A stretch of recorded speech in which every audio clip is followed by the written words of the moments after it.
Hello, everyone. Welcome. How are you all doing? Hope you're all doing well, having a good day.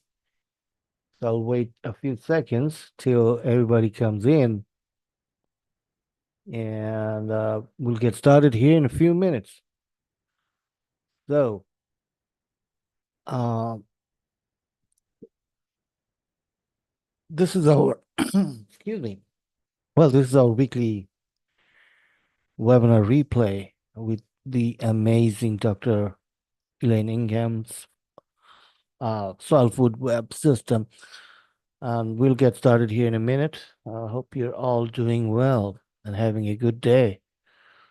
So just give us a second here and we'll get started.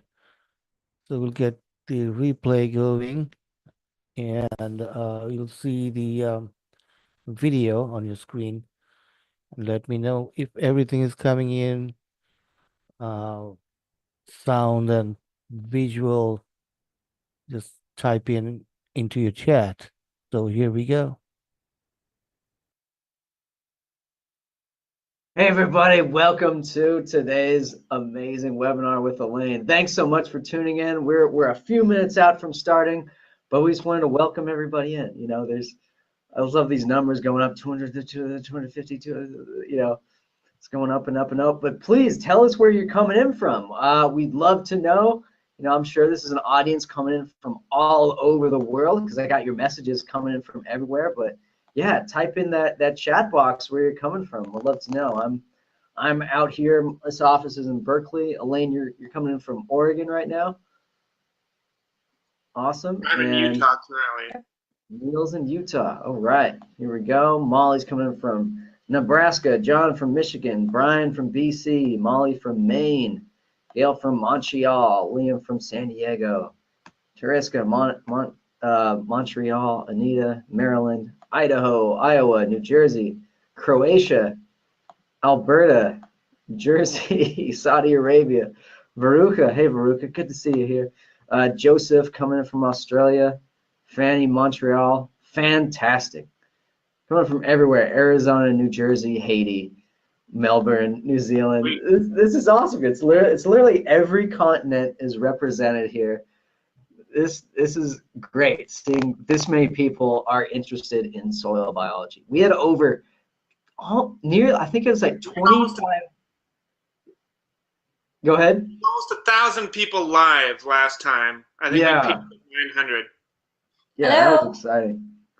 Hey there, is this, wait, Vivian, you hopping in here? Yeah, it's Vivian. Vivian's here too, awesome. Yeah, I'm just gonna be, hi Elaine, and hi Neil, and hi Riley.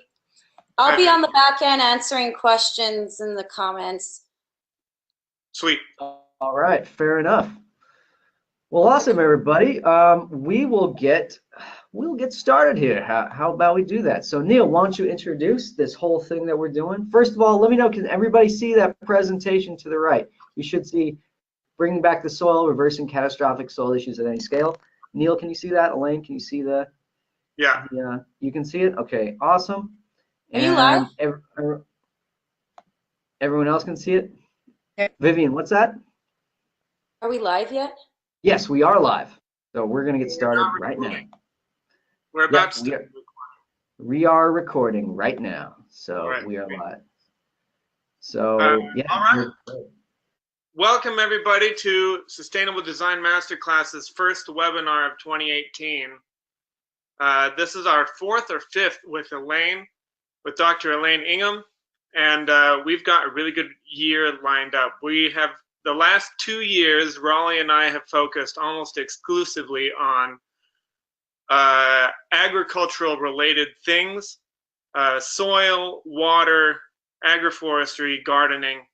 This year we are doing a lot on water. We've got Walter Jen coming up next week, who's going to talk about restoring hydrological cycles as a way to deal with climate change. We've got Judy Schwartz lined up, who's the author of, she's the author of Cows Save the Planet and the author of, is it Hidden Water? It's something like that. And then this year, we're also going to break into some architecture-related stuff with regards to sustainability. So the other thing going on this year is Raleigh and I are going to run at least one live event coming up this spring in California. That will be focused on ocean farming. But for those of you who this is your first webinar with us, this sort of thing is what we do. Every time we put on a webinar, it's related to sustainability, agriculture, soil, water, land use, building. And we love to do it. And we've been doing it for about 2 years now.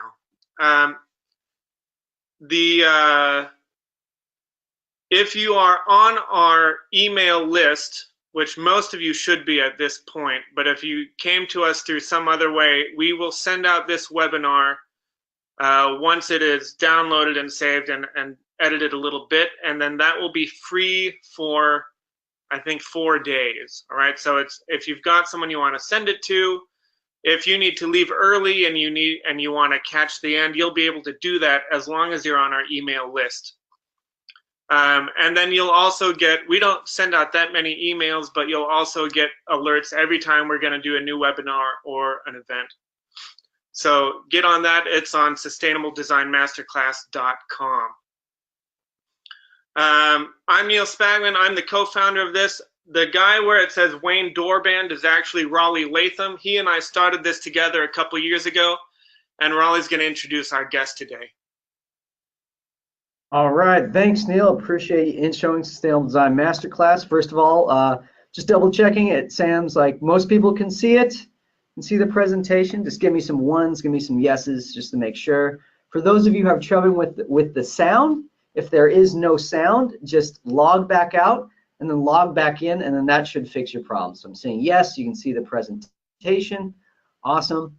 So without further ado, here we go. Elaine, thank you so much for joining us. For those of you who don't know Elaine, she is one of those world's foremost scientists on soil biology. Before she came along, our understanding of the soil food web was close to nil. People were guessing. They had no idea what was going on beneath that microscope in the soil.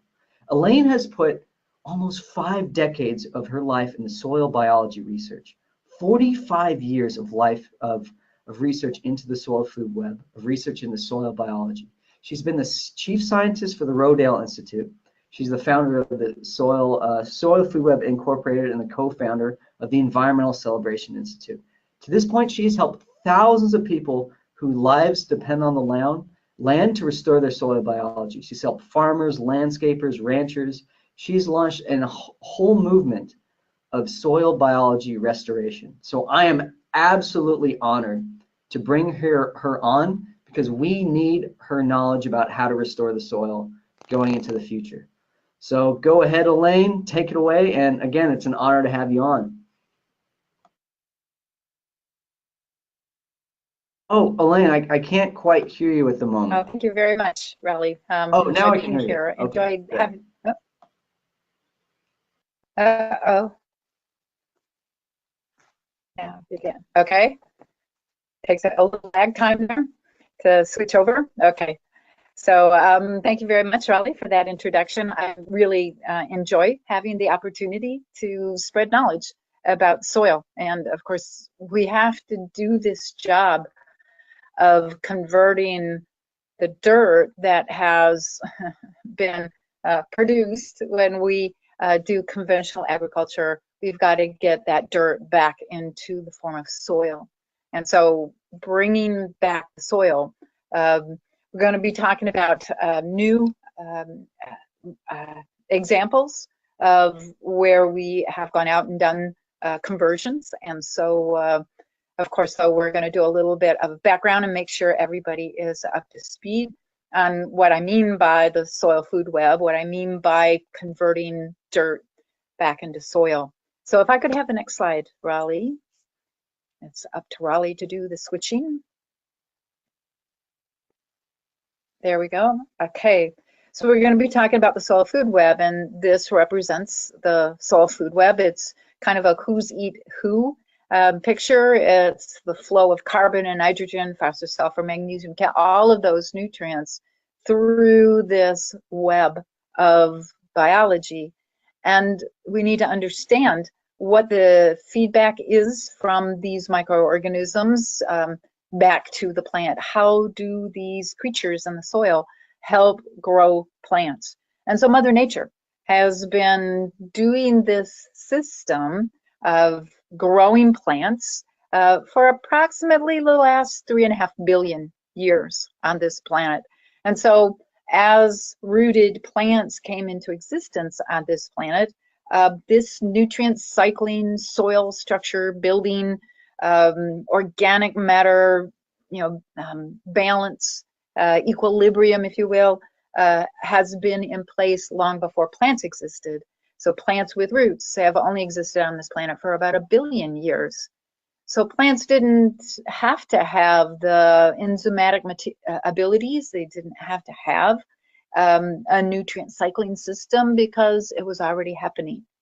So the plant interacting with these organisms to help the plant make certain that they're not diseased, make certain that they are healthy.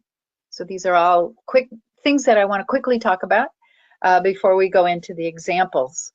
So we always, of course, start with, let's see, I've got to turn my drawing tools on. And so starting with the sun up here, oops, I'm going to turn this into an arrow so you can see it a little bit better. So starting with the sun up here, that sunlight energy needs to be stored in some way on the planet. And so plants, of course, are the way that nature developed that production of stored carbon on our planet, that stored sunlight energy. So we can be looking at CO2 in the atmosphere with that sunlight energy from the sun through the process of photosynthesis is going to be stored. That energy is stored in the form of carbon chains. And so inside that plant, basically what we call those chains of carbons, and they can be 2 carbons long, or they can be 100 carbons long, or 1,000 carbons or more long. Exactly what form is that stored carbon? But it's available energy that everything on all the living organisms on this planet will utilize. So that plant is making stored carbon in the form of sugars, but a plant can't grow on just sugar alone. That plant requires all of the mineral nutrients that it's going to get from down here in the soil. So exactly what is that process to take the plant not available forms of nitrogen, phosphorus, sulfur, magnesium, calcium, sodium, potassium, all of that? How do you make those forms of nutrients that are in your soil at more than adequate concentrations to grow any plant you want to talk about? How do you make those nutrients available to the plant in the proper form for this plant to take up? And those nutrients need to be supplied right around the root system where that plant will be able to take those nutrients up without having to expend energy to transport those nutrients from long distances away in the soil. It doesn't work very well if the nutrients are being provided out here 6 feet, 10 feet, 100 feet away from the root system of the plant. The plant needs those nutrients offered to it right up close. And so this nutrient cycling system that was already in existence in the soil when the plants started to occur on this planet would provide that process. So what exactly is that process? Well, the plant growing these roots also at the same time is releasing exudates out of the root system of that plant. And so, here's that wonderful scientific term that I always figure everybody on the planet already knows this term. And of course you don't, because you haven't taken X number of years of graduate studies. And so let me define what an exudate is. An exudate is basically the sugars that this plant is making upstairs in the above ground part of the plant.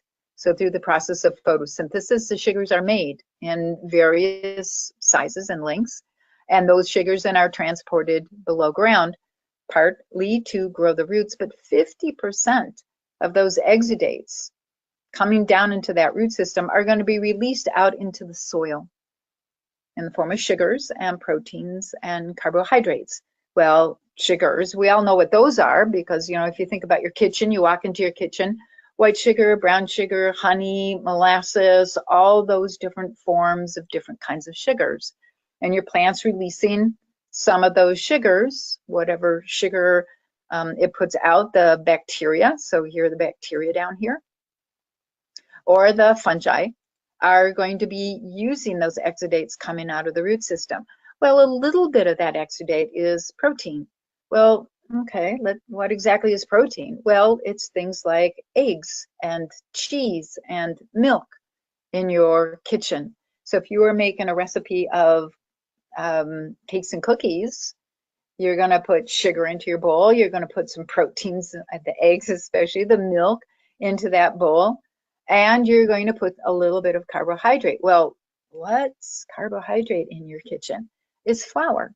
So we're going to take very starchy things. We're going to take different kinds of flours. It doesn't have to be just wheat flour. It could be corn flour. It could be acorn flour, whatever you want. And you're going to put that into the bowl. And you're going to mix up that cake or cookie. So when you put this into not quite as scientific terminology, those exudates coming out of your root system are cakes and cookies. So your plant is putting out cakes and cookies to grow the bacteria, to grow the fungi that will help that plant grow better. So the plant is investing some of the photosynthate that it's making. The plant makes lots of photosynthate, so it's not really harming the plant any to give it away to the bacteria and the fungi. But those bacteria and the fungi are now told by the plant, by the kind of cake and cookie that is coming out of that root system today, or tomorrow it's different, and the next day it's going to be different. So what does the plant need? It's putting out the cake or cookie to grow the bacteria or the fungi that will make the enzymes that will go out and break down the organic matter, break down the sands, the silts, the clays, the rocks, the pebbles, the parent material, and pull out those nutrients that the plant has put the order in for. So the fungus with its enzymes breaking down those materials and then pulling into its body those nutrients. The fungus grows, but now it's elevated in concentration with respect to the nutrients that the plant wants. And of course, where are the bacteria and fungi growing? Well, it's right here next to the root system. One of the additional benefits that you get from the bacteria and fungi growing and basically covering all of the surfaces of that plant is that this is a protective layer. This is the castle wall. These are the knights in shining armor on their white chargers going to go out and do battle with the disease-causing organisms, with the things that want to harm or eat the living plant. They're going to be protected. That plant's going to be protected by these bacteria and fungi growing around the root systems of that plant. So we have to have these organisms present in our soil if we want the natural way of preventing diseases and pests to be operating in your soil. If you're seeing diseases and pests on your plants, that's a message from Mother Nature telling you that you've lost the protective layer and you're going to need to put back those bacteria and fungi that can do that job for your plant. Well, think about the fact that your plant is an obligate aerobe. Plants can't tolerate anaerobic conditions because the toxic chemical compounds that are produced under anaerobic conditions will kill your plant, or those anaerobic conditions will cause the loss of the nitrogen and the phosphorus and the sulfur from the area around that root system, because under anaerobic conditions, those nutrients are lost as gases that blow off into the atmosphere. And of course, you can smell them. If you can smell ammonia coming from your soil, if you can smell that rotten egg smell, the hydrogen sulfide, if you can smell, or if you can go out in the middle of the night and see the phosphine gas being lost, please don't smell phosphine gas, it will kill you. So see, it's not detrimental just to your plants, it's detrimental to you and other animals. So we don't want those anaerobic conditions occurring around the root system of this plant at all. So these protective microorganisms help build structure. Bacteria put out glues that will bind the smallest particles in your soil together.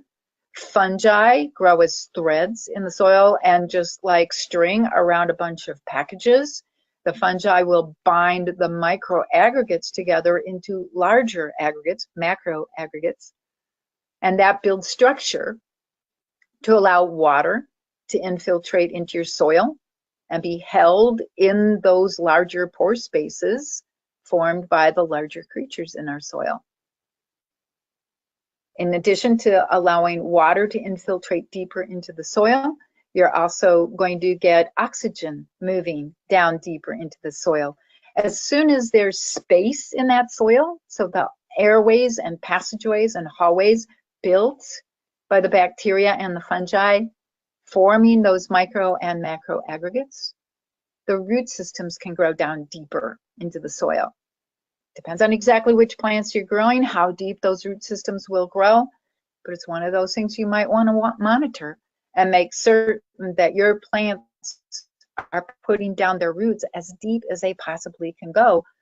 Because if your plants do that, with all this good biology in the soil, you're not going to have to do any work at all in growing your plant. You don't have drought problems. You don't have mineral nutrient problems. You don't have diseases. You don't have pests. You don't have weeds. So is this going to benefit you as a grower of plants? Absolutely. Let these organisms do the work for you. So let's go back to nutrient cycling, because I only got partway through the nutrient cycling story, where I get off on the topic of here are all the other benefits that you get from having a good food web. The fungi and the bacteria are storing all those nutrients that their enzymes, as directed by the plant, have gone out and pulled from that soil. So we have elevated concentrations of nutrients in the fungi. We have elevated concentrations of nutrients in the bacteria.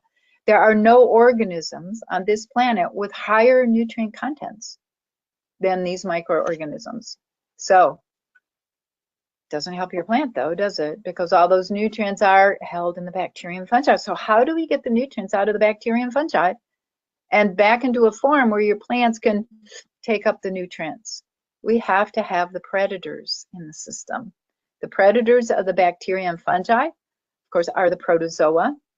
And the good guy protozoa are the flagellates and the amoebae that grow in aerobic conditions, strictly in aerobic conditions. Well, that tells you that your plant's in a good place because it's got the oxygen it needs. When the anaerobic ciliates start growing, the anaerobic protozoa, the ciliates start growing, that's when you know something's wrong. You're getting advanced notice. You can still do something about this problem before your plant dies. If you're paying attention and monitoring your soil for the presence of ciliates, how long does it take for you to monitor whether you have ciliates or not? It takes a whopping big 2 to 3 minutes to check that out. So why not be spending that time getting advance notice that something's going wrong in your soil? If all you're seeing are the good guys, then great, you don't have to worry. Start seeing those ciliates though, and you really want to do something to rebuild structure in that soil. So what caused the structure not to be there anymore? Well, nematodes. Some nematodes are bacterial feeders and some nematodes are fungal feeders. And some nematodes are predatory nematodes. So here's the predatory nematodes up here. So we want the bacterial feeders and the fungal feeders. Of course, we don't want any of the root feeding nematodes. Those are bad guys. But as long as your soil is aerobic, you don't get root feeding nematodes growing in that soil to speak of. You get the beneficials. And so bacterial feeding and fungal feeding nematodes eat either bacteria or fungi. And then of course we have the microarthropods. The microarthropods eat the microorganisms, and in particular fungi. That's their favorite food. And so that's who, well, just follow the arrows back to the things that these organisms eat. So why are the predators in the system going to cause the nutrients in your bacteria and fungi to be converted back into plant available forms of nutrients? Don't the microarthropods and the nematodes and the protozoa need those nutrients? But remember, I was always talking about elevated levels, much higher concentrations of nutrients in your bacteria and fungi. So when the bacteria and fungi are eaten by one of their predators, excess nutrients, way too much nutrients, are present in the bacteria and fungi for the predators to be able to contain. So these predators release nutrients in a plant available form right there at the surface of your root system. And so your plant gets the nutrients that it wants. And remember, it's not just nitrogen that's being released. It's not just phosphorus. It's not just sulfur. And so you can see one of the problems with inorganic fertilizers. We're putting on a very limited set of nutrients. It's not everything that your plant requires in the proper balances. It's huge amounts of just nitrate or just phosphate, and it imbalances. Those inorganic fertilizers imbalance your plants and sends its metabolism into crazy mode, getting way too much of one thing and not any of another thing. So your plant is going to be stressed. It's going to be unhealthy. It can't help but have these problems. Well, and then to think about what inorganic fertilizers do to your fungi, to your bacteria, to your protozoa, to your nematodes, to your microarthropods. Every inorganic fertilizer is a salt. And that salt concentration will kill these microorganisms in your soil. So as soon as you start going down the inorganic fertilizer route, you start destroying the food web. And then with none of these organisms to protect your root system, the disease-causing organisms, the pests, start attacking.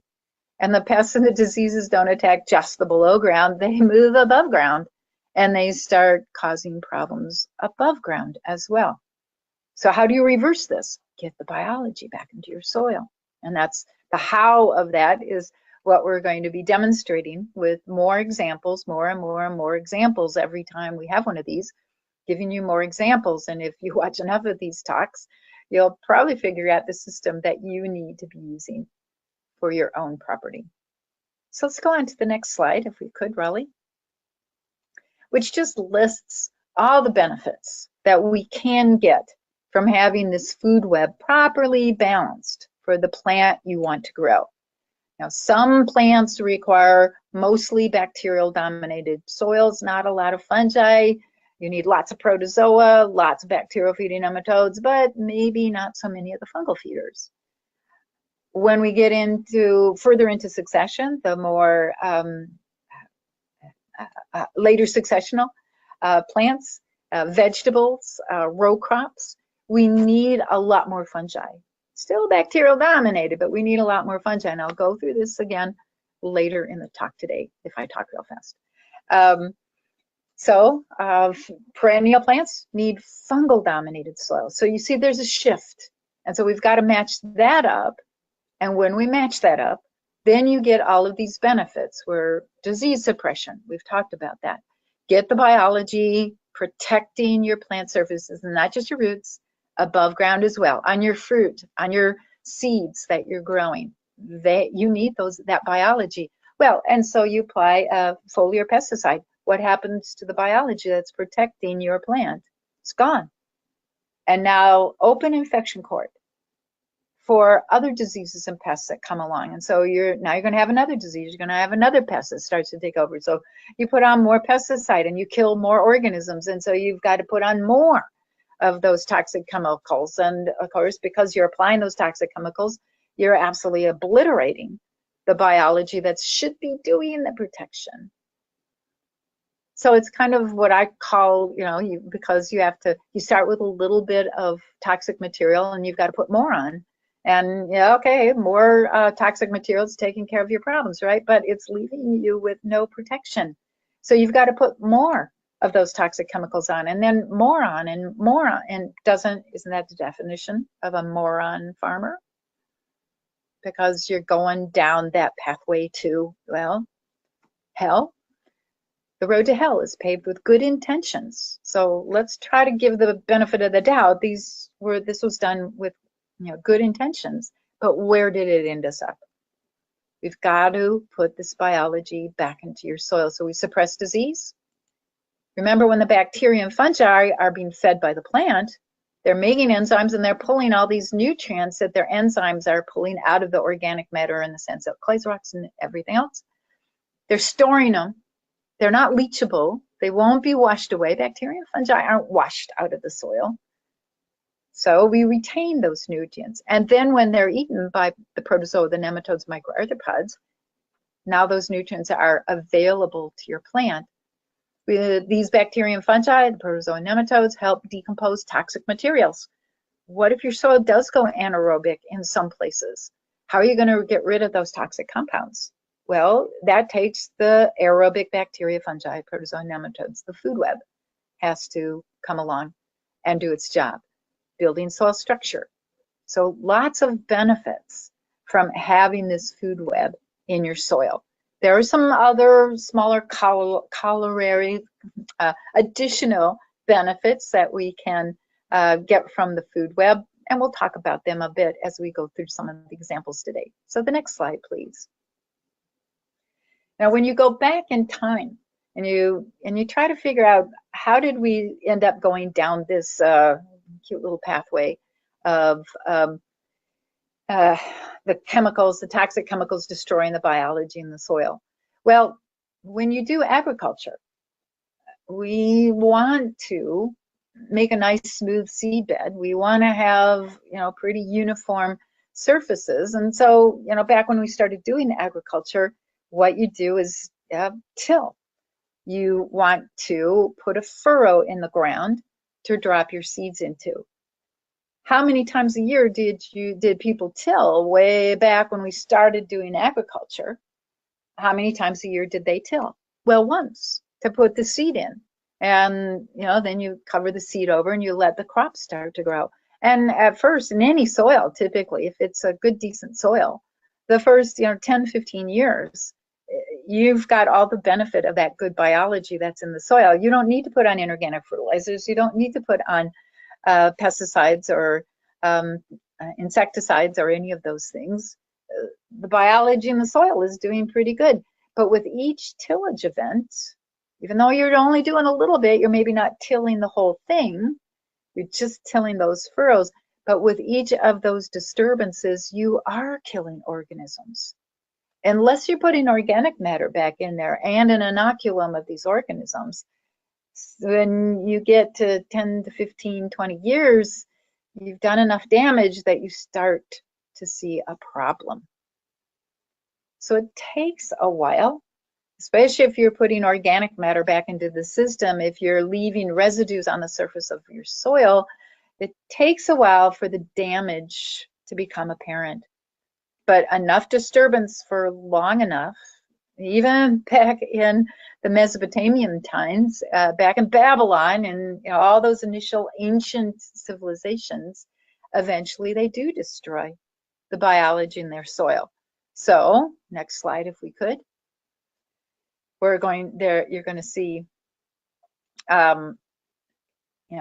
accumulating over time, you begin to deplete the organic matter, and documented quite well in a number of publications. If you go to David Montgomery's book about dirt, the loss of civilization, I have his book here somewhere, I can get the right title.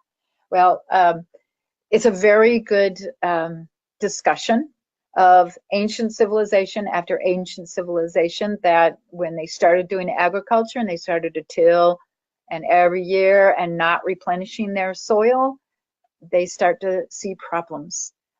Salt accumulations, loss of the organic matter, not putting back enough organic, all of these kinds of problems. Slowly but surely you lose the organisms. Can you monitor this for yourself? Can you see the effect of the tillage, of the applications of the inorganic fertilizers, of the pesticides? Of course you can. You can monitor the loss of biology in your soil, and it goes hand in hand with reductions in production. Next slide.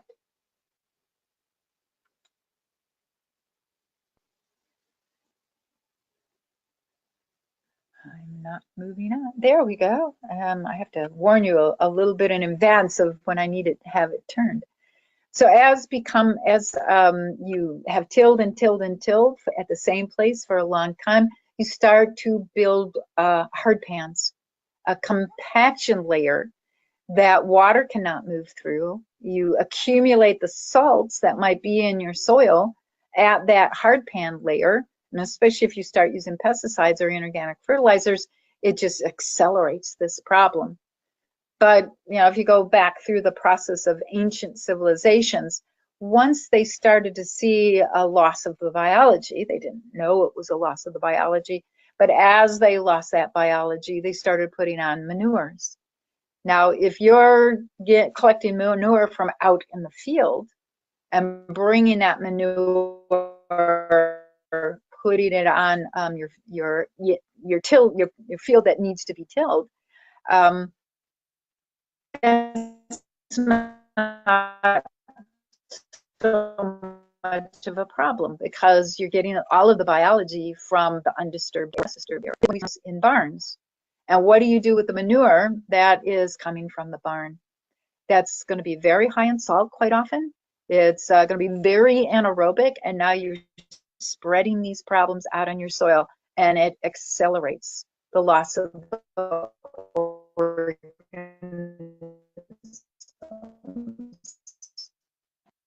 Hey, Elaine, sorry to interrupt you real quick. So every single ancient civilization that failed, and every one of them did, it was because they lost their ability to grow plants. If you can't feed your people. Oh, Elaine, sorry to interrupt you. We were just having some bandwidth issues on your end. So, sorry, we're going to cut your video feed, so it's just your audio. My connection as well. Yeah, this will make things smoother. We'll cut your video feed until maybe later in the presentation. Yeah, cut my video feed. Yeah, and if there's anyone in the house using internet, make sure they shut it off too. So, and close any other programs. But sorry for the little interruption, everybody. We'll get back to it right now. Elaine, can you turn off your webcam?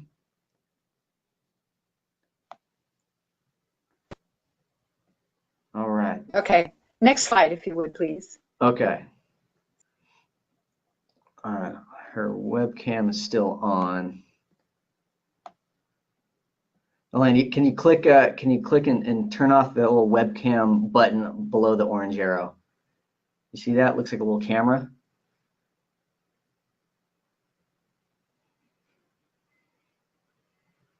It's below the orange arrow. It's a little video camera icon. Okay, audio connect. All right. Sorry, everybody. Oh boy. Hold on. She accidentally switched off her audio. So let me get that turned on for her again. This is the hard part. You do a webinar and you're in a different part of the country. Some things happen. So, she got disconnected from audio. We'll get her back on, but sorry about that, folks. And one quick thing about the Q&A. Save your questions till afterward because there's hundreds of folks here. Oh boy, Elaine, where'd you go? No. All right. Oh, here we go. All right, Elaine's audio is back on. Elaine, can we hear you? Can we hear you talk? Okay. Yes, I can hear you, and you can hear me now, right? Okay. Hopefully the little burp won't happen again. Okay. So just going through all of the things that destroy biology in the soil. So if I could have the next slide, please. Learning that the compaction layers in your soil is a result of doing the conventional agriculture, where without the proper biology in the soil, there is no way to build structure. So next slide, if you will. This picture here just shows where that compaction actually starts to occur, usually about 4 to 6 inches down. So why did we think that the Green Revolution worked? Because we'd already destroyed the biology in the soil. Through the tillage, the toxic chemicals, the inorganic fertilizers, we destroyed the biology in the soil. And then when you use an inorganic fertilizer, your plant can grow because you alleviate the worst limitation. But still, with the addition of just 1 or 2 different kinds of nutrients, the growth of your plant is imbalanced. It's unhealthy. It's an open infection court for diseases and pests, and that's where we go into the world of pesticides. Next slide, if you will. So, the whole problem was that we didn't monitor, we didn't understand, we had no clue what all these toxic chemicals were actually doing and exactly what were we doing to our soil. We were turning it into dirt. Next slide. So we have to learn about soil life as we can get that biology up and going. We're going to keep our nutrients in the soil. When you put on an inorganic fertilizer, it's in a soluble form. That means it dissolves in water. And as the water moves through the soil, you're going to lose all of your nutrients. 80% of the inorganic fertilizer that you add into your soil is going to be lost within the first growing season. What your plant actually comes in contact with of that inorganic fertilizer you add is going to be taken up by the plant. But because we've lost structure, we don't have a good way to deliver those nutrients they're adding in an inorganic fertilizer. 80% of everything you put on your soil is going to be lost into your groundwater, your surface waters, your drinking water. So we have to stop this. We have to stop destroying the oceans. We've got to stop destroying our rivers and lakes and streams. And so most people don't think about the problem comes from the fact that they're onto those nutrients and they wouldn't wash away.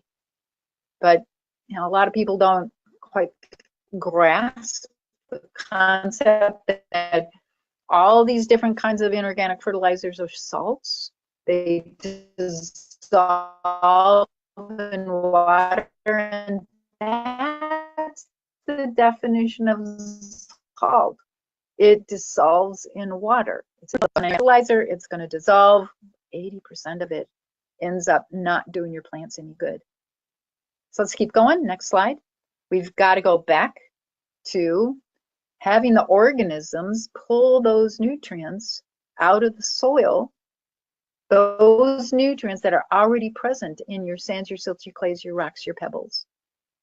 So the whole food web is required. It's not just bacteria. Don't get hung up on just bacteria. You got to have the balance with the fungi, and you have to have the predators to eat those bacteria and fungi, or you're not going to. So when somebody puts on a compost tea, and they say, well, I put compost tea on and it didn't do anything. Well, what's the probability that they didn't actually have any compost? They didn't have the whole food web. Yeah. So you got to be checking. You got to know that what is in the soil, what's missing in the soil, and make certain that you're adding it back. Next slide, please. So all the mineral nutrients that your plant needs is already in the soil. Why would you need to add more? Well, a lot of people go, well, where's your data to show that my soil has all the nutrients that it needs? Because we're talking about total nutrients here, not just some industry test into a laboratory for a chemical analysis of your soil. They are not telling you about 90% of the nutrients that are present in your soil. They only tell you about the soluble nutrients. And in the case of 4 nutrients, they'll tell you what's in the exchangeable and soluble forms. So base saturation is giving you probably about 10% of the total nutrient pool. When you're looking at your soluble chemical information in that soil chemistry test, you're only looking at less than 1% of what's actually available, could be turned into an available form in your soil. Next slide. I think we'll bring up the table showing total nutrients present in your soil. Can I have the next slide? Hello? Raleigh? Yeah, I'm seeing organisms do all the Raleigh? work in the soil. What do you see? Hello? Next slide. Which one do you want? Do you want the organisms do all the work in the soil, or the hold on, sorry folks, or the minerals in the soil? Hello, Elaine. I need, so you've advanced it and it's not coming through on my screen. Oh, you don't see it? Do you see minerals in the soil? Because that's where I'm on right now. There we go. Okay, great. Okay, now I've got All right. organisms do all the work in the soil. And there we go. That's what I want, the minerals in the soil. So when we're looking at mineral nutrients in the soil, people will often say, well, no, my soil chemistry test tells me that I've got 1 part per million nitrogen, or I've got half a, 2.5 parts per million of phosphate. Well, you're only being told about the soluble nutrients in your soil. This table shows you total nutrients. And this particular table, Sparks 2003, published where he went around the world looking at soils all over the planet, doing total nutrient concentrations. And so the median in that second column, I think my little purple, there we go, it's still there, that average or median value for any one of these nutrients. So, go down the left-hand column, oxygen, silica, aluminum, iron, there's carbon, calcium, magnesium. Let's go find our nitrogen. There's nitrogen. Oops, nitrogen, that's nickel I pointed to. Nitrogen, when you're looking at nitrogen, on average, in general, any soil on this planet has 2,000 parts per million nitrogen. Oh, you only need 1 or 2 parts per million in order to grow a plant. And your soils actually are containing per teaspoon 2,000. Now, there is some variability as you go from different soils. Some soils have nitrogen concentrations up at 5,000. Some are only at 200. Well, that's more than enough. In any soil on this planet, there's more than enough nutrient to grow plants.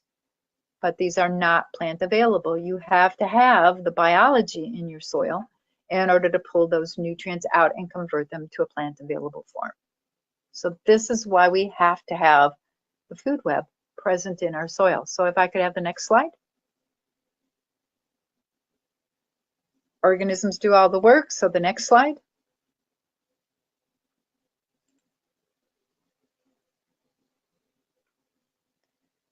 There's always lots of different ways to say the kind of same information. We've seen this before, so let's pop to the next slide. Right biology enhances all these beneficial things. And now going on to how the soil food web reverses these common problems that we've already touched. You start looking at a field that has been treated in this fashion, big equipment out on the soil when the soil's wet. You're asking for a horrific compaction problem. In order to hold those big pieces of equipment from sinking into the soil, you have to have a compaction layer. Well, what I would like to see here, instead of bare soil, let's get a permanent low-growing plant cover on this soil, so we never have bare soil. When you look at this field and you look at the green plants that are growing in here, what are those? Those are weeds. Those are obnoxious and difficult to get rid of and will definitely compete with your plant. So another aspect of what these weeds do is keep the soil in a bacterial dominated mode. And if you're trying to grow a vegetable or a row crop, your plants are going to be harmed because you don't have enough fungi in here. So how do we keep the proper balance through the whole year? How do we prevent your equipment when you get out there and start driving around on your soil from causing this kind of compaction? Well, you need to have that permanent cover. So compaction, what causes it? I think you got that figured out. What causes compaction? What does compaction affect? Your roots can't grow down deeper than that compaction layer because of the anaerobic conditions occurring in that compacted layer. Those toxic anaerobic waste compounds will kill the roots trying to grow into that compacted zone. The compacted zone is where the diseases and the pests are hanging out and having a party. That's where they're concentrated. If your roots can somehow push their way into that compacted soil, they're going to get whammied by this huge concentration of disease-causing organisms. There's no oxygen. You can't get oxygen to move through that area. We have to break up that compaction layer. So for the last time ever, you're going to go out and till your soil. You might as well get a penetrometer, test and figure out where all your compaction layers, where all your hard pans are. Find out where they are and make sure that you're going to use tillage equipment that will break up all those compaction layers down to 4 feet. Then last time ever, you're going to go in and till your soil. And so you put a layer of compost on the surface. So right in front of your tillage equipment, you're blowing out a good layer of compost, a ton of compost, really good compost with all the right organisms. You're throwing that layer of compost out at a mere dusting, but that's okay. We just need an inoculum. We don't have to put in all the organisms that we need. We just have to put in a seed, basically, an inoculum of all the organisms that we need, and then they will start growing. We're going to have to make sure there's food in there, but hopefully the roots from last year's crops, the residues from last year's crops that you're going to till in will do the trick. So you till that in, and you start building structure. You start building the disease suppression. You start, all the good things start to happen. Now, this particular picture reminds me to talk about surface compaction, because that's caused by a little bit different problem than big equipment or lots of people walking across something. In this instance, when water is pulled up through your soil in the summertime, because it's very dry, evaporation is occurring off the surface of your soil, the water is pulled upwards through your soil, and all the salts that were in that water, as it evaporates, the water goes away, but the salts are left behind. And so this kind of compaction layer is an extremely high salt environment. And if you put your seeds on top of this, that salt will kill the seed. You can't get germination, it won't grow. So this is that surface compaction where the soil surface turns into concrete. This is, in this picture, it's just a pretty thin layer at the surface of the soil. But as you don't do the proper things to get rid of this over the years, this compaction layer gets deeper and deeper and deeper until you get a good, 2 to 3 or 4 or 5 or 6 inches of concrete at the surface of your soil.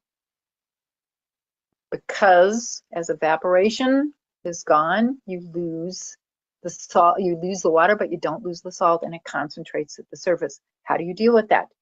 Well, it's putting really good organic matter in there and then making sure that you put an inoculum of these organisms. So a good layer of mulch, maybe you have to till that in one last time. You're going to have to till, and then you will never till again. And then you put the organisms on as an extract or as a tea. So next slide, Raleigh. Yep, go. This is a good example of the kinds of situations we see over and over again. Where's the compaction layer in this picture? So if you're trying to figure that out, it's right here. How was that compaction layer formed? How did that occur? Well, two things caused this. The original farmer that farmed this land was putting in this hard pan, in this compaction layer, because of the tillage equipment that he was using. He was losing productivity. He couldn't pay his taxes, so he sold this land to a housing development. We're on the edge of the city of Boston. And so in comes the construction company. And as they drive all their big equipment out here, they are by law required to compact the soil around the house so that the foundation will go in. So, we're not talking about compacting it to 1,000 PSI, but there are certain state laws that require that you compact the soil so your foundation doesn't move. So that causes, several things causing that compaction layer. Look at what happens to the root systems. The roots from this tree, the roots from the grass, the roots from the trees and shrubs around were constrained. They couldn't grow down through that compaction layer. So all of these roots, instead of going down where they should, deeper and deeper and deeper into that soil, they hit that compaction layer right there. The roots are killed. So these plants have no choice but to go sideways. And so the roots start growing out sideways. The roots from that shrub are fighting with the roots from that tree. They're fighting with the grass. They're fighting with these shrubs over here. And so none of the plants are healthy. All of them are sick. All of them have problems. How are we going to fix the health of these plants? How do we get food that's nutritious? We've got to break up that compaction layer. So make certain that you have really good biology in your mulch layer that you might have on top of your soil. Or if you don't have a good mulch layer, go buy some good mulch, inoculate it with the proper biology, and then for the last time, you're going to mix that material into the soil. In the case of a perennial, you're not going to be mixing that soil right next to the base of the tree. You're going to go out to the edge of its root system. And maybe, because here we don't have any place that doesn't have plants and doesn't have perennials already in there, we would inject the compost all the way down through all of the compaction layers that are here. We would inject all the way through, inoculate that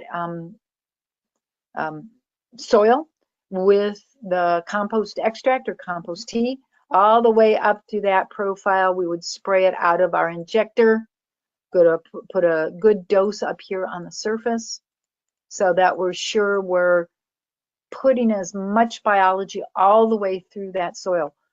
So every 3 to 5 feet, you would want to be putting in an injection point so that you would cover all of the property and rebuild structure in all of these places so the roots will go down.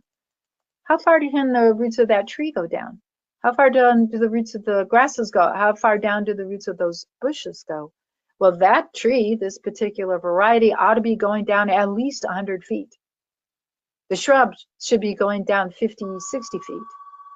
The grasses should be going down 15, 25 feet.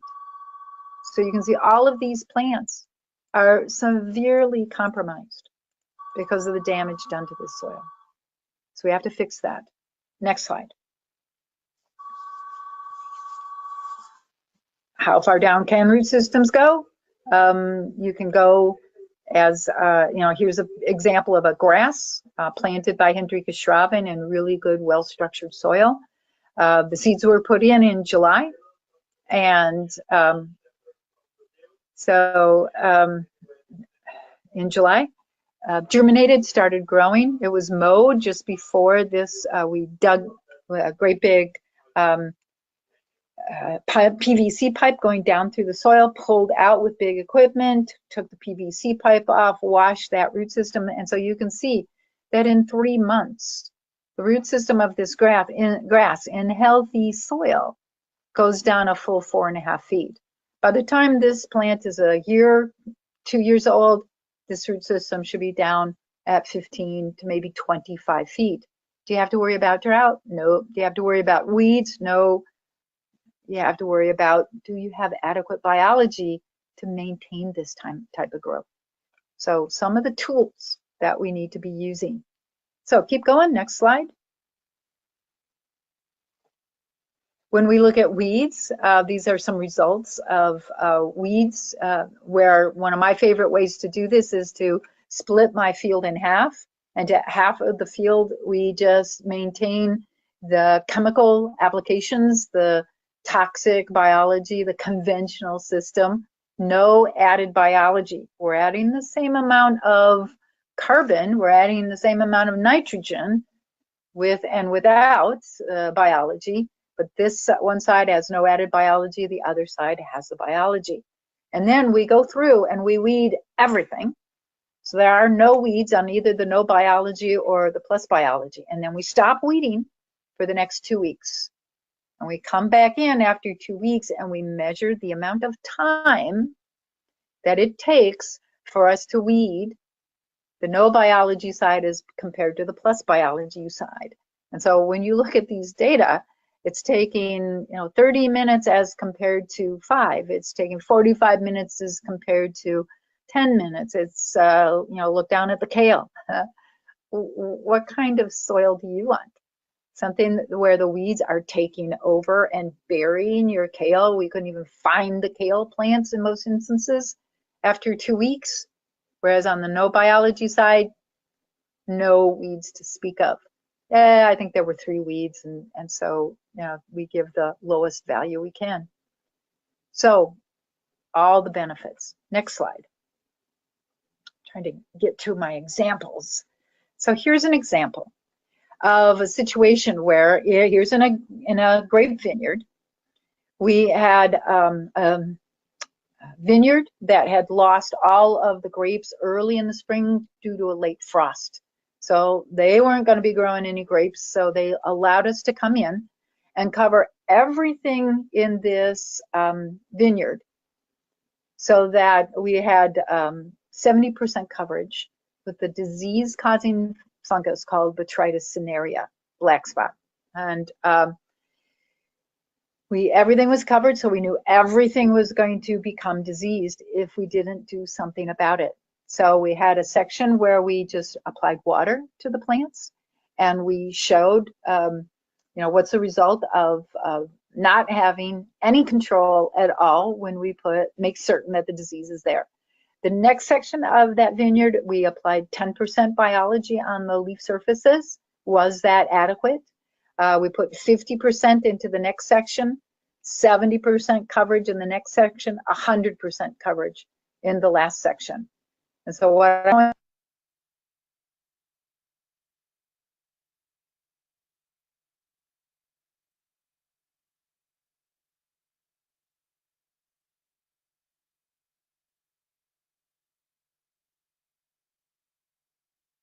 Did everyone else just lose Elaine? Everyone else just lose Elaine? Everyone else just lose Elaine? Everyone else just lose Elaine?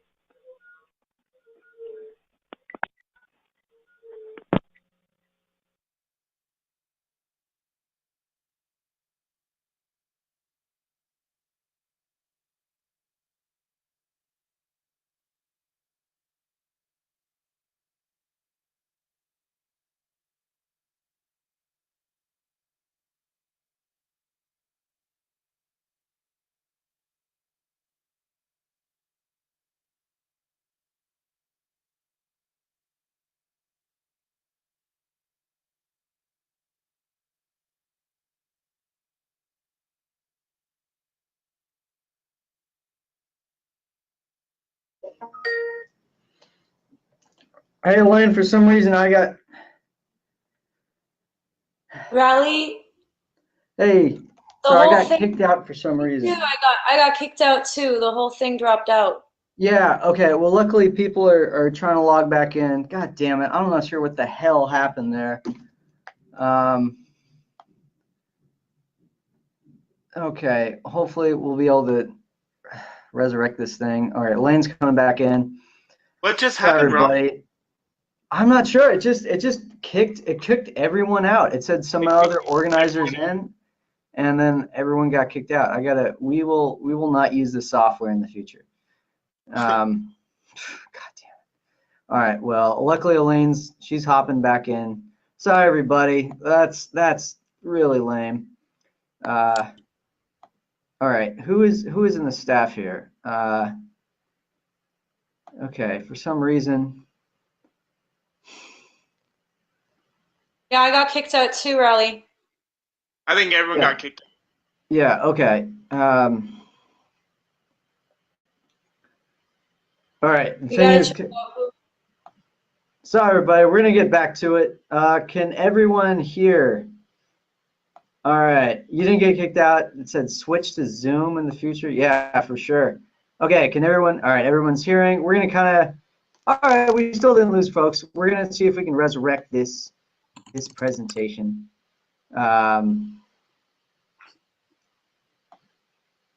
We're good. All right, so now let's get back to it. We're gonna get Elaine back in on here. Well, she's gonna see. I was a little bit pissed. I threw my pen across the room. It was going so good. All right. As soon as Elaine gets back in, we'll start this again. All right. Hold on. I gotta give Skype Elaine a little Skype ring and tell her to log back in. Elaine, are you back in here? Can you hear us, Elaine? Elaine. Sorry about that, folks. We'll get right back into it. Okay. Hey, Elaine. So we got the presentation back up. Are you there? Hello? I can hear you. Can you hear me? What went wrong? Something went wrong? Okay.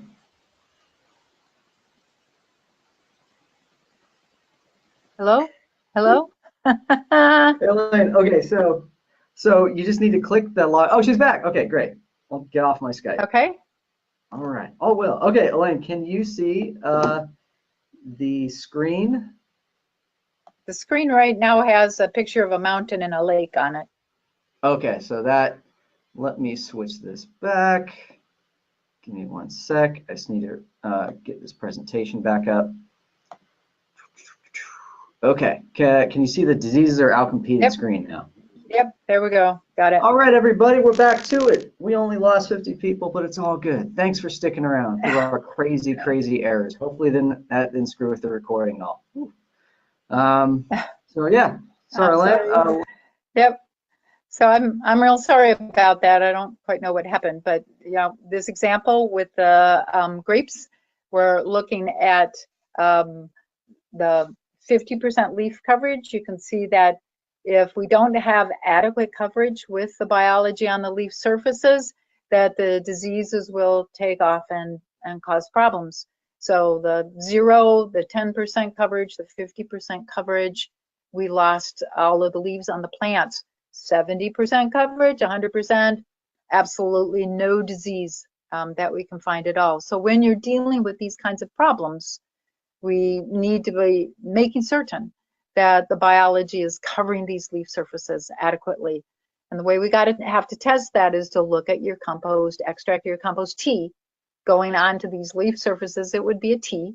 We just want to make certain that we have adequate numbers of bacteria and fungi in that compost tea that you're applying. If you don't have adequate biology, don't bother applying it. Putting water out onto the surfaces of these plants isn't going to do anything to prevent the growth of the diseases and the pests and problems. Okay, so next slide. Examples of where we've been doing things to bring plant and soil health back. This is where we were doing in South Africa. So when you're looking at this, these comparisons, it's on the left-hand side, we're looking at the system that had just the chemical applications. This is conventional agriculture. And you can see the whole bottom part of these tomato plants have just been completely wiped out with disease. And actually, the major problem here are root-feeding nematodes in the soil attacking the root system. So the plant can try to keep growing, and you can see the upper part of that plant is still, it's got blossoms on it, it's got tomatoes, but production has been severely limited. So not going to see the kind of growth that you want. How do you deal with this? Well, we put compost in the furrow where the starts of the tomatoes are dropped in. We make certain that in the potting mix for those starts, we've got really good biology. We either drench them with an extract of compost, or our potting mix can actually be 100% compost, maybe a little bit of vermiculite to give good fluff. But what's put into the ground has the proper biology. We also then typically, in the after example, where we actually have put the biology in, we applied 3 applications of compost tea to these plants as they were growing. So one at the first application of compost tea at the first true leaf stage. And of course, when you're spraying the true leaves for the first true leaves, then you're going to get the soil too. And about a month later, so, if you could go to look, think about the height of the plant. The 1 month, the plant is typically a certain height, and so you're going to be applying that. And then by the time a month later, the tomatoes are starting to blossom, and then you can see the growth continues.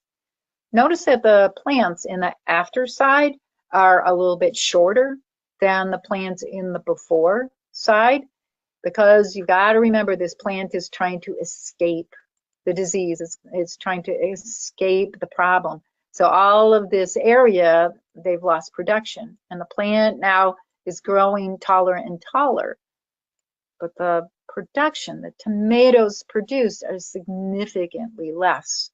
So shorter plant, but stronger stalks, stronger branches, growing the same amount of tomatoes.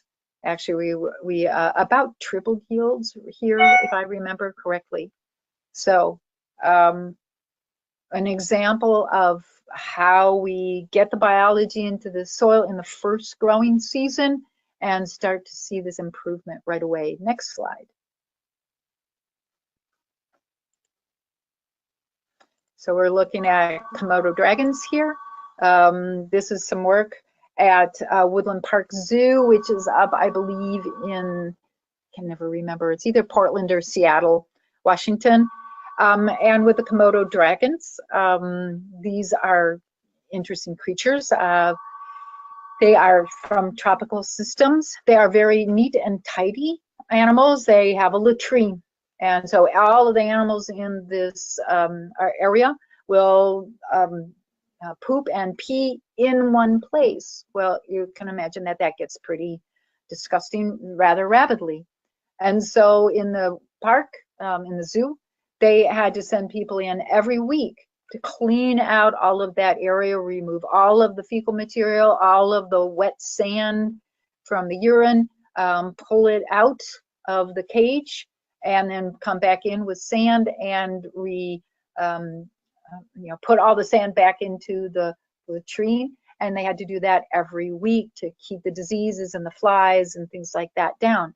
So they asked us, when they listened to one of my talks, they asked if they used a compost extract or a compost tea, could they actually do some decomposition of that material in the cage? Did they have to come in and replace every week? Could they lengthen the time? If they could just come in every other week, that would have reduced their costs by half.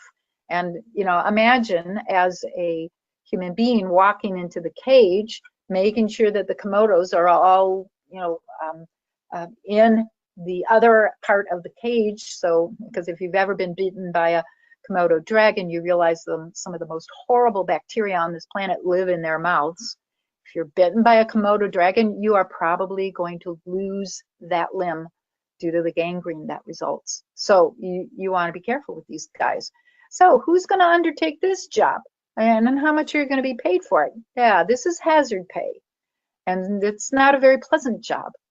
So if they didn't have to send somebody in here every week, they were going to just be over the moon about the reduction in the costs. So the experiment that we did was to put the compost tea through the irrigation system. These are tropical animals.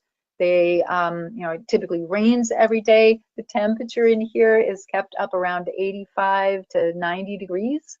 Can you imagine having to be in a moon suit to walk into this cage and clean out the latrine? Not a fun job, dangerous. So if we could reduce it. So we put the compost tea through the irrigation system. So it's just like getting a rain of these really good biology organisms on everything in here, including the dragons. The dragons' health increased. Was it from the tea being applied to all of their surfaces and them getting good biology all over their bodies? Or was it because the manure, the urine started decomposing and there weren't smells? We didn't have flies in the cage. So how long could we go between going in there and clearing out what is there, what's present? So the next slide shows you that table of information where we look at the amount of E. coli across the top, the number of E. coli, the food web organisms that were present, not a quantification, but are they there or not? And then the number of samples that were taken that we're basing this information on. You can see before the tea spray, the E. coli in that in their soil in the cage was just out of sight. We never want more than 800 E. coli, and look at the number here. It's just, oh well, no wonder there were huge problems and smells, and anaerobic conditions were terribly out of control in that latrine area. So the tea was then applied on the 1st of April, and after that, or sorry, the tea was applied on March 15. By April 1st, when we went in and assayed, and this was work done through the Soil Food Web Laboratory in Corvallis, Oregon. So this is numbers from that lab. You can see there's absolutely no disease-causing organisms present. We've taken care of that problem. The food web has been fully reestablished. Nutrient cycling is happening. Decomposition is going on. No need to go in there and remove the materials in the latrine. Animals were perfectly happy about this. So April 15, May 15th, June 15th, every month through the whole entire summer, we checked, no E. coli, good food web. September 15th was the first time that we started to see a little bit of that E. coli coming back. So, okay, we've got 6 months. As long as we're putting out that compost tea in the irrigation system and we're inoculating everything, we don't have to go back in and clean up the latrine for 6 months. So how happy did that make the zoo people? The people who had to do this job could wait for 6 months before having to go in and clean it up. So yet more kinds of benefits that you can get from reestablishing the proper biology. Next slide.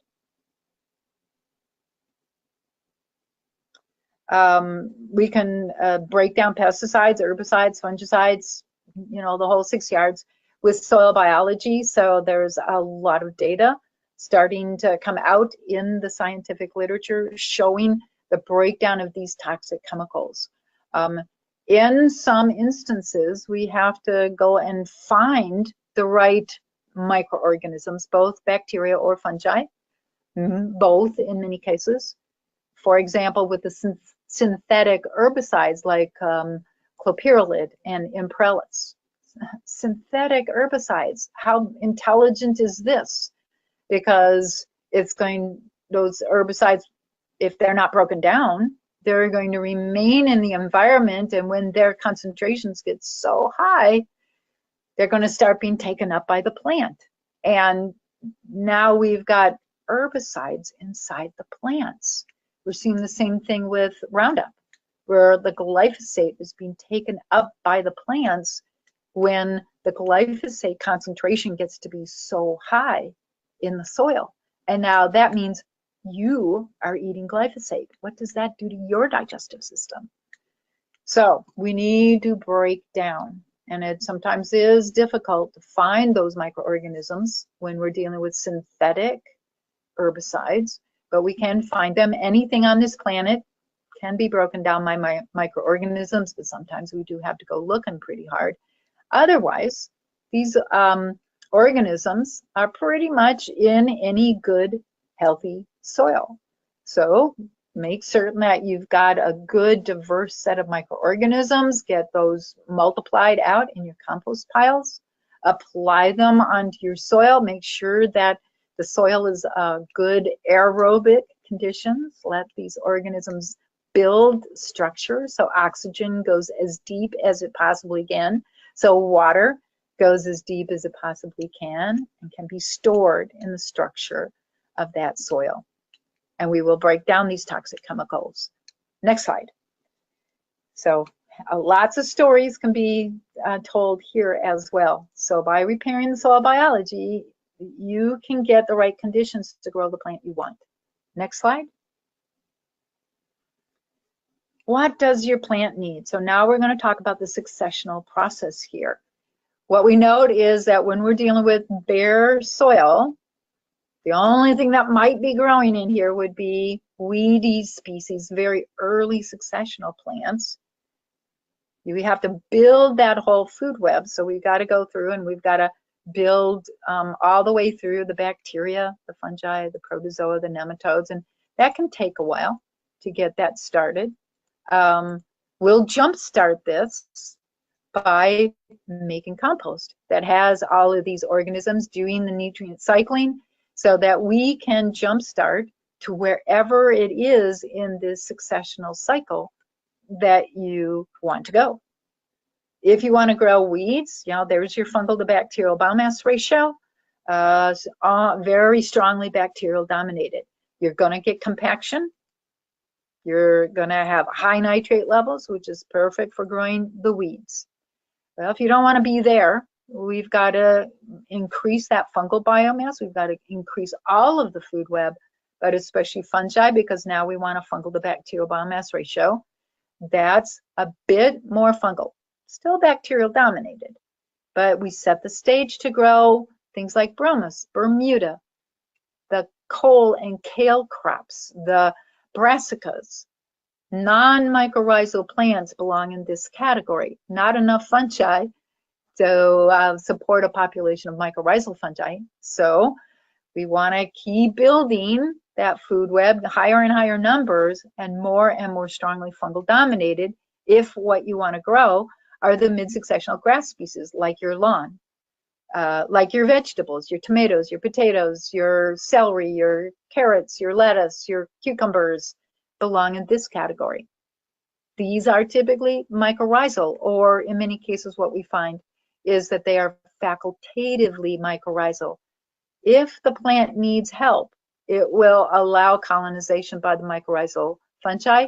If the plant doesn't need that help, if it's getting all the nutrient cycling it needs from your regular decomposer or saprophytic fungi and bacteria, then it doesn't become mycorrhizal. The plant decides what it needs, and the plant knows what it needs, not us. So if you're growing row crops, late successional grasses, you're into pastures and you want the really productive organisms, equal fungal to bacterial biomass ratio. And you're going to set the stage for these to be the successful plants. No weeds, no insects, no problem fungal diseases. You walk away, let your animals graze. The plants tend to grow back much more rapidly when they've got the right biology than what you would see in conventional fertilizer-driven systems, sick, unhealthy ecosystems. From this stage of succession, we're going to go over the edge into the perennial plants, shrubs and vines and bushes, 2 times more fungi than bacteria, up to 5 times more fungal than bacterial. And yes, you've got to grow the predators to match that so you keep the nutrient cycling going. Go on to deciduous orchard systems. You can see the fungal biomass needs to be even higher. And then in conifer old growth systems, you want to grow some Christmas trees and make some money, you're going to have to be even more fungal. Next slide, if you will. I can express this kind of information in things that maybe make a little bit more quantitative sense to people, where we're actually giving you values of what you should be seeing in your soil. 100 micrograms of bacteria to 10 micrograms of fungi are going to allow you to grow the brassicas. You go up to 500 micrograms of bacteria, 250. This is where you're going to be growing tomatoes and potatoes, your vegetables. 600 to 600, we're going to be growing a really productive pasture system. Going over the edge into fungal dominated 800 micrograms versus 500 of bacteria, you're going to be growing the deciduous trees. Your orchards, your fruit trees become highly productive, and they have the best flavor ever. Up into the conifer forest systems, probably the lowest we would ever see in a conifer forest system would be 7,000 micrograms, up to maybe about 70,000 micrograms of fungal biomass versus 700 micrograms of bacteria. Notice that the bacteria are staying pretty much about the same level by the time you get to mid-successional. It's the fungus that really changes. As we want to grow different kinds of plants, we want to balance the biology in the soil to match the needs. Luckily, the plant's going to help you out with this. When you put that tree into the system, the exudates coming out of that root system are going to give your plant, the plant's going to tell those microorganisms to get the nutrients that the plant requires. And much more fungal in that requirement to retrieve those nutrients at the concentrations that your plants require. Next slide. Basically, we're looking at what causes this succession to happen. When we're looking at addition of compost, when we're going from an agricultural field that is really depauperate, really way too low in the biology, you've got to be using inorganic fertilizers here and crossing your fingers and hoping that the diseases and the pests aren't going to wipe you out sometime during the summer. But when you're looking at only 300 micrograms of bacteria, only 5 micrograms of fungi, this is the stage set for weeds, not for good, healthy crop production. So you have to be using the pesticides. You've got to be using the inorganic fertilizers that aren't expensive. And you're out there doing something on your property all the time. What's the cost of machinery and diesel and wear and tear? So we want to switch from this situation to a more biologically driven. How are you going to do that? Well, here's our compost that we're going to be applying at 1 ton per acre. So it's bare dusting on the surface of the soil. And of course, we're going to cultivate it in, or we're going to disc that compost in. We're going to deep rip it in, whatever we need to do in the springtime before you plant. So now we're going to be getting this amount of biology is in the compost, and you can see that we are replenishing all of the beneficial organisms in here. Now look at the protozoa. The F stands, the F down there, sorry I didn't explain this. F stands for flagellates, A stands for amoebae, the good guy protozoa, and C, ciliates, is the bad guy protozoa. Where do we have lots of ciliates indicating anaerobic conditions? Well, okay, you've got compaction layers in that conventional agricultural field. When we're putting out good compost, you're going to find a few ciliates, but not many as compared to the good guys. So we're replenishing all the good guys.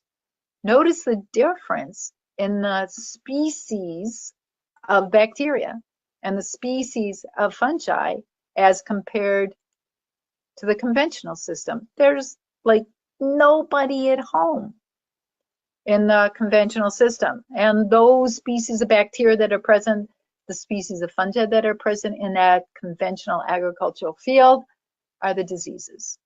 So how are you going to get rid of them? Well, you're going to overwhelm them with good guys. You're going to make sure that soil is aerobic. You're going to make certain that water and oxygen and everything is going right. So after you put that compost on, how long do you have to wait for the biology to start to get into the balance that you want to see? Well, 2 weeks later. 2 weeks. We got the biology very close to exactly what we wanted. So this is a soil that's going to be selecting for the growth of tomatoes and potatoes and lettuce and celery and things like that. We've got the nutrient cycling going. Of course, these organisms are going to grow even more as long as you don't kill them by putting on toxic chemicals. Don't go back in until every 2 weeks here. You don't have the weeds, so why would you need to till? You don't have to be putting in the inorganic fertilizers, so why do you have to disturb the system at all? Stop working so hard. Enjoy taking a nice, pleasant walk through your agricultural fields, looking to make certain that everything's going the way it should. So the next slide, helping you hopefully all understand what it is that we're trying to do. So let's go through a couple of case studies. So we've looked at this before, so I think we can just keep going in terms of getting the biology back into the system. When we first started working in South Africa with ZZ2, they showed us their fields. And the only two fields that are planted to tomato in this picture are the two bright green rows. So this row has been put into tomato this growing season.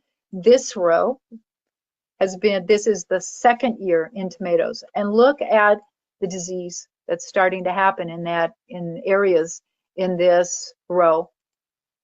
There wasn't even enough biology that had accumulated through 10 years of not being in tomato. They only had 1 year of good growth, and then the diseases and pests, the compaction areas start becoming overwhelming, and they didn't get a good crop. So here's the next year, 3 years ago, this was in tomatoes, but now they've planted it to sorghum, and then they just let the grasses and things come back in. They're starting to prepare fields for the next rotation. So 10 years out of tomato for 1 year's of tomato growth. And so every year they were seeing that this rotation got longer and longer and longer. So they started with 1 year in between, and then it became 2 years in between tomato crops, and then it had to be 3 years, and then 5 years, and then 6 years, and then 10 years. By the time they actually started working with us, they had to be out of tomatoes for 14 years before they could successfully grow 1 year's worth of tomatoes. Well, how do you stay alive with that kind of problem? Never ending, you've got to be finding more land. And so every year they were buying more and more and more and more farms. So we came in there, we helped them make the compost. They started putting their compost in their potting soils. This is their starting area. So in that part of their production that they were using compost, they could leave the their greenhouses open to the outside air. A lot easier, temperature control, and of course, people who are in the sterile growing conditions were just appalled. But we didn't have disease, we didn't have insect pests, we didn't have problems because the biology was present and functioning. When they actually put all of their put some of their production into the high-tech sterile greenhouses, as soon as those seedlings came out and were put into the soil, they died. So we don't have to do the rotations. We can go back in here with the proper biology and reestablish tomatoes so that all of these rows could be in tomatoes nonstop. As long as you keep looking at the biology in the soil, as long as you make certain the organisms are present, then you don't have to do rotations. Well, that drives the organic world a little bit crazy because that's one of their absolute rules. Well, we need to modify the organic regs. If you're putting good compost with these levels of diversity of all of the organism groups, you don't have to go through a rotation. You can stay in your cash crop all the time. Next slide. And over there on the right-hand side, you can see, how much reduction in cost about $200,000 per hectare, or excuse me, per 300-acre farm was the reduction in the first year that we start this conversion. I think this picture is fairly explanatory. In the springtime, this particular flowering vine was having a problem with a fungal disease. The fungus was preventing the buds from being able to open. So you can see there's lots of buds on this vine, but pretty soon this vine is going to wither and die because it can't open any of the leaves and start getting the photosynthesis. So how do you deal with this kind of problem? You go out here with an application of compost tea. The organisms in the compost tea must be present so that they will outcompete, inhibit, and consume the disease-causing fungus.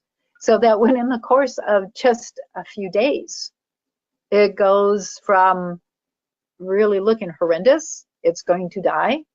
There is no pesticide, there's no fungicide that will kill this disease-causing fungus.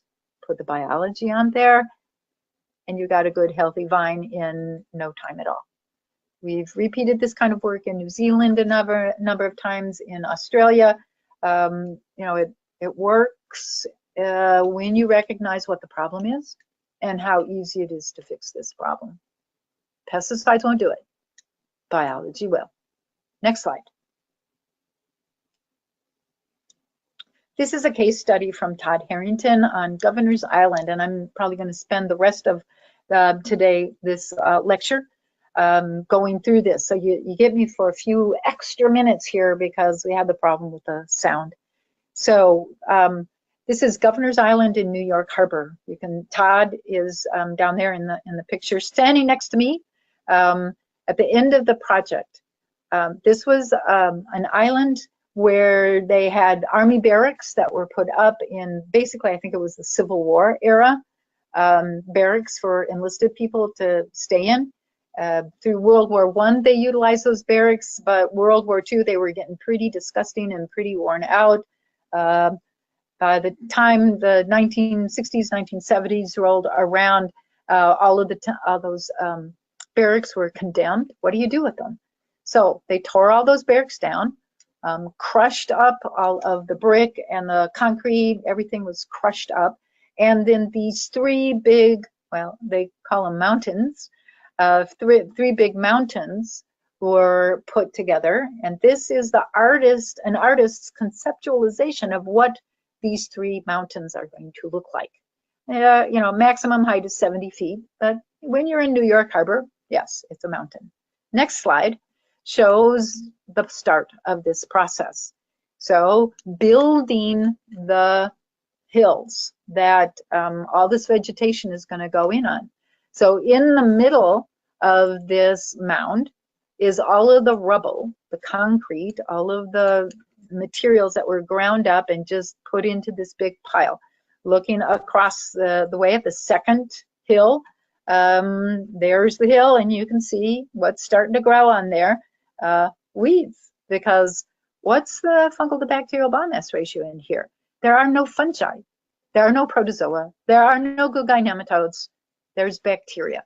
So that's the vegetation you're stuck with if you don't do something to modify that biology. So Todd was hired to do that process of bringing the ecosystems back.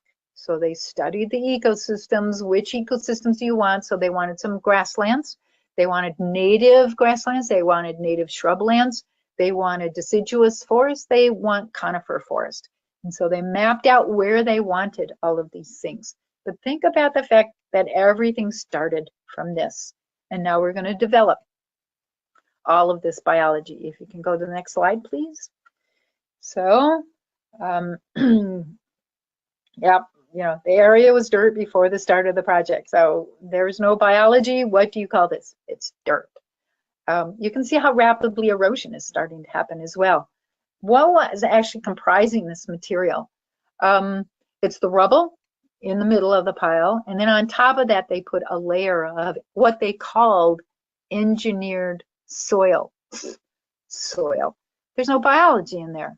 So you cannot call it soil. It's engineered dirt, because what that underlying layer was a mix of sand, silt, and clay, sterile material for all intents and purposes. Or if there was any biology, it was the diseases, it was the problem organisms. Now they went out and they got topsoil from a number of places. They tried to get the best stuff, but still, it was basically sterile. As soon as it started raining, look at what starts happening with respect to erosion off these surfaces. If you don't get the biology in there right away, most of this is going to wash down the hill before you ever get any plant production in there. And of course, they had some flatlands where they wanted to put in baseball diamond. So, okay, fine, we can do that as well. So next slide.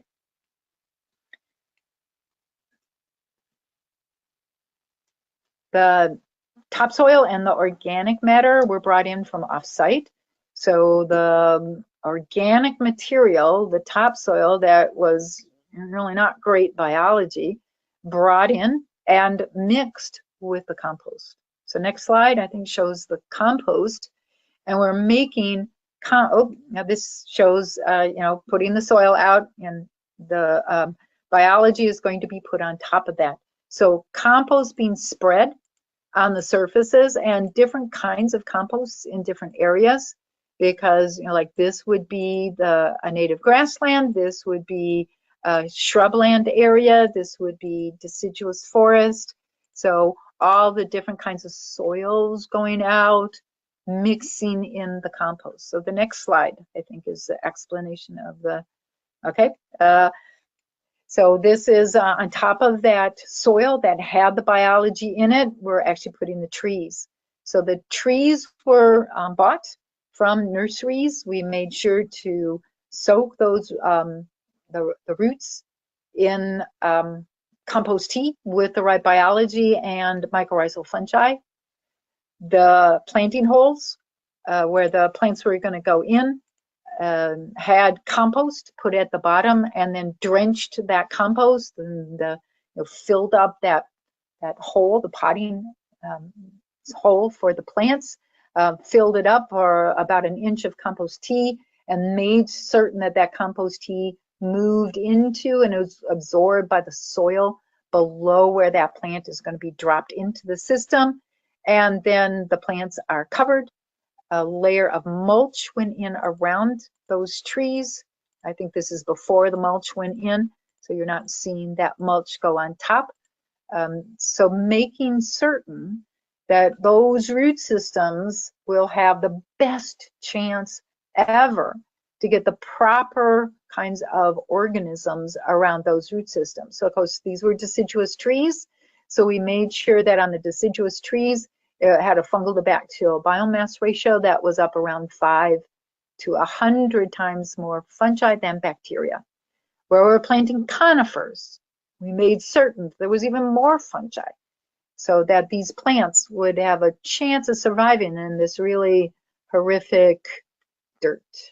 Shrubs going into the system, making sure we're matching what the plants require. So the next slide is different compost made for the turf in the ballpark, the native grass areas, the shrub areas, the forest areas.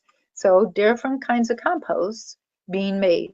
So you can see the starting small piles where we're getting the high concentration of really good biology for each of the different systems established and growing, inoculating this material into the compost piles so we have enough tonnage of the compost to be able to do the job that we need to do out in the on-site. So next slide.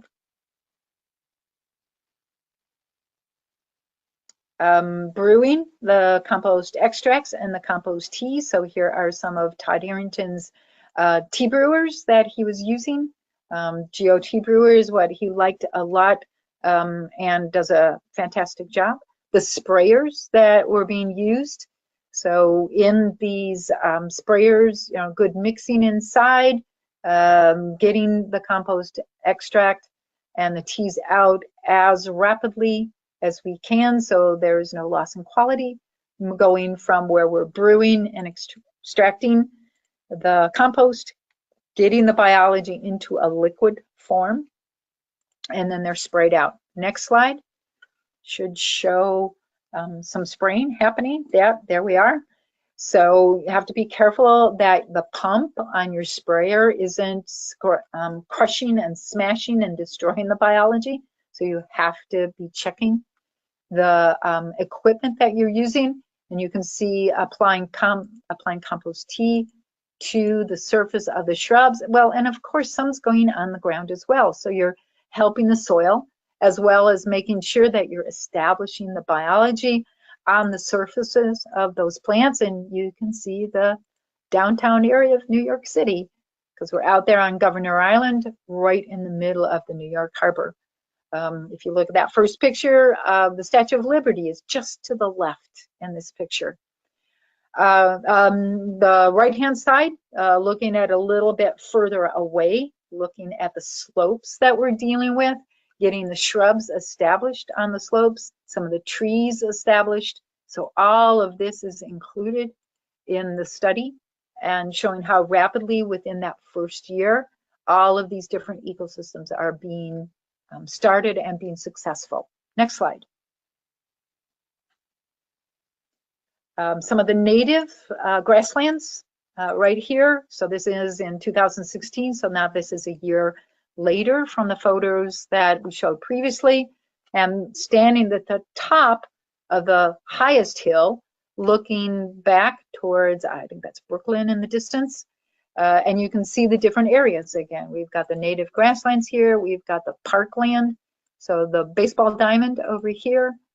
We've got more kind of regular park and recs with a typical POA that you would use in parks, shrub areas, more native grassland. So all of these different biomes being successfully reestablished, and that's amazing when you consider what these hills were built from. Next slide. Looking at some of these areas where one kind of compost was put in over here to promote the growth of the grasses. And then over here where the compost being put in is meant to promote the shrubs. So all the small little shrubs starting to grow, some of the trees that were put in there. So you can see some of these kind of edges as you go through the different growing areas. There was one area of the park that was left as kind of the control. No biology was applied, just kind of the normal practices that they would have used before they came in contact with the Soil Food Web with Todd Harrington doing this kind of work. Was just over here where you can see the weather station. Back here, the anemometer up there, the weather station here. This whole slope, you can't see it from this angle because it looks really ugly. This whole slope on the far sides failed because biology was not put in there. Where we have the biology, clearly we're not having any slope failure at all. There is no danger of losing this hillside. And so when you think of some of the recent burns that have happened in California, in Washington and Oregon, as soon as that burn is over and done with, you need to be getting the biology out here so you don't have the mudslides, you don't have the consequences of not having anything to hold the soil in place. Next slide.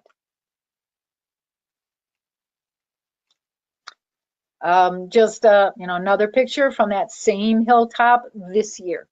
So sorry, just this past year. We're in 2018, Elaine. So there we are in ongoing. The project was started in 2015. So that growing season last year, 2016, the second growing season. Here we are in the third growing season, and you can see just how lush and green and really good looking this is, even though they were suffering some reduction in rainfall in this part of the Northeast. So next slide.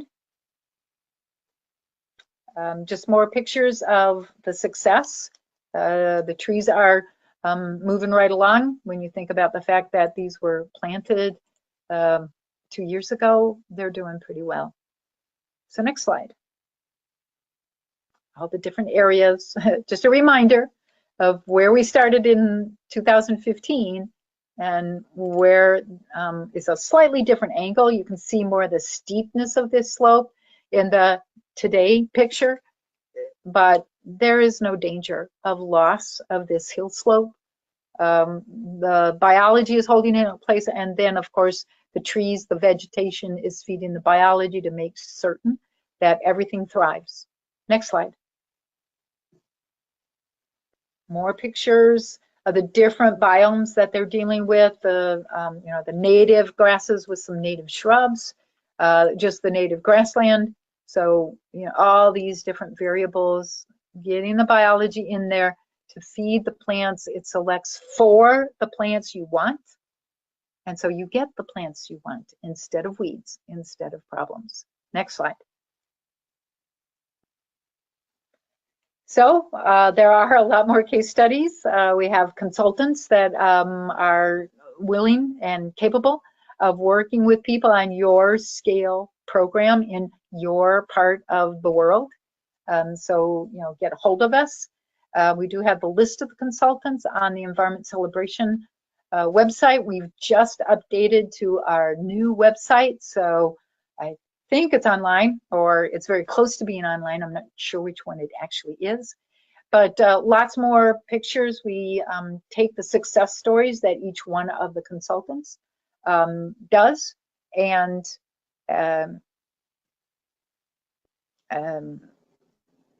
you can look at those pictures, stories on the website and get more information. Come work with us. We'd love to help you. So back over to you, Raleigh. Oh boy. Okay, there's one little quick thing about information you'll see at the end about how you can get a hold of Elaine. That was just a phenomenal presentation. Thank you so much, Elaine. There's no one that can get anyone excited about soil restoration like she can.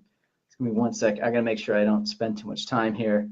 Now we'll get into the Q&A and the giveaway winner in a second. But first, I'm really excited to share what Elaine has to offer. What Elaine's sharing is so crucial because it shows us how to reverse the cycle of soil degradation that's been going on since the birth of civilization. We know the endpoint of conventional agriculture. It ends in collapse. It ends in another dust bowl. But this knowledge which Elaine's sharing is a way to uproot that story and turn agriculture into something that's truly regenerative. Now, the program that Elaine offers is really awesome because it is one of the most direct solutions out there for repairing the land by restoring soil biology.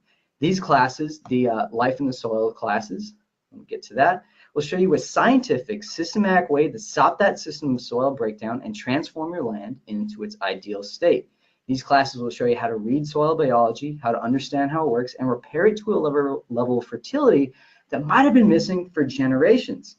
And these classes are not just theory, because they're used by farmers, ranchers, biologists, landscapers, and growers whose livelihood depends on the results of improving their land. So the Life in the Soils class is the first one. It will give you the fundamental building blocks and will give you the understanding you need to start repairing your soil biology. It explains the theory and function, how microbes work, how fungi, bacteria, nematodes, protozoa work together to unlock nutrients in soil and provide it to your plants. It will show you how you can rapidly build humus layers regardless of your soil type. One thing that really blew my mind is it shows how we can reverse pervasive problems like weeds, pests, diseases, and pesticide damage, and actually move our land towards a level of succession that you want, whether that's a mature forest orchard or a native grassland for a ranch, or a high-intensity vegetable garden, or just a turf for a lawn or landscape. This class will really allow you to understand soil biology so you can realize the vision for your land. It's backed by dozens of case studies from ranches that save $200,000 a year to farmers who increase their yields by 300%, to landscapers that save thousands of trees by applying the right compost teas. Normally that class is $19.97, but it's offered till next Monday at $9.97. So the practical classes are the next step. They give you the practical skills and understanding you need to make the right compost treatments for your land, so you can improve your soil biology without a shadow of a doubt, without making so many mistakes. Now the compost class, a lot of us here like making compost. We've been on farms. We really want to get that process right. Some of us even might be doing it professionally, but the hard truth is a lot of us are doing it wrong, because inadvertently, by not measuring our soil biology, we could be promoting the wrong organisms in our compost. We could be creating anaerobic bacteria. We could be allowing weed seeds in. What this class will show you is how to not make those mistakes, so you can promote the right ratios of fungi to bacteria, nematodes to protozoa, so you can promote that ideal succession. It'll show you how to keep your compost aerobic, how to apply it on the right amount to your land. It will show you all the steps, so from creating it to measuring it and to applying it to your land, so you can make sure you're moving it towards a right level of succession. Overall, it's going to show you how to make compost, as Elaine says, that's worth its weight in platinum. It's pretty cool. So the compost tea and extract class is the next part. It'll show you how to create compost tea that you can brew and scale up to large amounts of land that you can apply on the plant surface and outcompete those weeds, disease, pesticides, and other things that might be moving your land backwards in succession. And the compost extract class will allow you to inoculate bad compost and turn it into good compost. And the final part of that is the microscope class, which will allow you to measure these organisms in your soil. It'll show you how to identify them on your own without having to resort to consultants and lab testing. There's a bit of a learning curve, but there's a guidance along the way through group coaching that will allow you to master the art of using a microscope.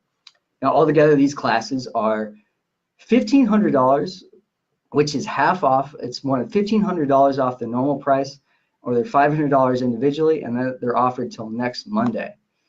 So the 4-course package is everything. It's a whole process. If you want to learn how to do everything to repair your soil, read your biology, understand your processes, promote the right organisms, and apply the right compost treatments, and these classes will show you exactly what you need to do.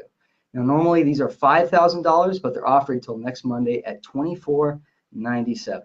Now, that price for some might seem high, but these are based in real results. These are based on farmers, ranchers, biologists, landscapers, homesteaders that literally save their land, save their livelihood by putting this information into practice. When you think of the amount that you could be saving, think of cutting your input costs 80%. Increasing your yields by 300%, saving thousands of trees. These classes are absolutely priceless, and I would recommend it to anyone whose livelihood or profession depends on restoring the land. And I'm taking it. I think it's awesome. Neil's taking it too. It'll blow your mind. It's absolutely worth it. And my bad, one more thing, there's a path towards consultation for those of you who want to do it professionally. There's a mentorship option where you get help from other Life in the Soils consultants and Elaine until you show the level of competency and replication where you can do this on your own. And so you can end up doing this professionally, like Todd Harrington or Vivian or Molly Haviland. And to top it all off, there's a lifetime money back guarantee. So if you take the classes and you feel like you didn't get your money's worth, they'll give it back to you with no questions asked. So thanks for your time for that. You can find that link. Look at the chat box down below. I posted that at the very start of the webinar. This information is also in the packet. It'll be sent to you in the replay. But check it out, because it's the best investment in soil you'll probably ever make. So everybody, we'll wrap it up here. Look for offers in your email from Elaine. So if you're interested, check it out. Thank you so much for being with us, and have a great rest of your day. And we'll see you next time on Eat Community